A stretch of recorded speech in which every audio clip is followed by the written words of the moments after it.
இந்தியாவின் தலைசிறந்த தேசபக்தர்களுள் ஒருவர் தாதாபாய் நவ்ரோஜி. இவர் பம்பாயில் பிறந்தார். சிறுவராக இருக்கும்போதே தந்தை இறந்து விட்டதால் தாயின் பாதுகாப்பில் வளர்ந்தார். இவர் ஆசிரியராக பணியாற்றினார். ஊதியம் பெறாமல் கல்வி கற்பித்தார். அப்போது இந்திய மக்களின் நலன்களுக்கு தேவையான இயக்கங்களில் எல்லாம் இவர் கலந்து கொண்டார். இவருடைய முயற்சியாலேயே இந்தியாவின் முதலில் பெண்களுக்கான பள்ளி நிறுவப்பட்டது.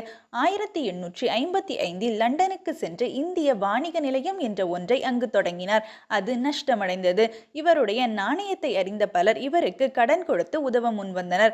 ஆனால் இவர் அதனை ஏற்க மறுத்துவிட்டார். தாதாபாய் 1881 இந்தியா திரும்பி இந்திய மக்களின் நலன்களை காப்பதற்காக அந்த சமயத்தில் தொடங்கப்பட்டிருந்த இந்திய தேசிய காங்கிரஸ் இயக்கத்தில் சேர்ந்து பணியாற்றினார். இந்தியாவின் நிலையை பிரிட்டிஷ் மக்களுக்கு எடுத்துரைக்க 1883 இந்தியாவின் குரல் என்ற பத்திரிகையையும் தொடங்கினார். தாதாபாய் 1886 லண்டனுக்கு சென்று பிரிட்டிஷ் நாடாளுமன்ற தேர்தலில் போட்டியிட்டார். அதில் வெற்றி பெறவில்லை எனினும் 1893 நடந்த தேர்தலில் வெற்றி பெற்றார். பிரிட்டிஷ் நாடாளுமன்றத்திற்கு தேர்ந்தெடுக்கப்பட்ட முதல் இந்தியர் இவரேயாவார்.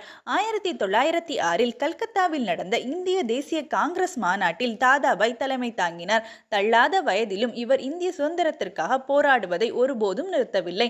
இவர் 1916 நோய்வாய்ப்பட்டு காலமானார்.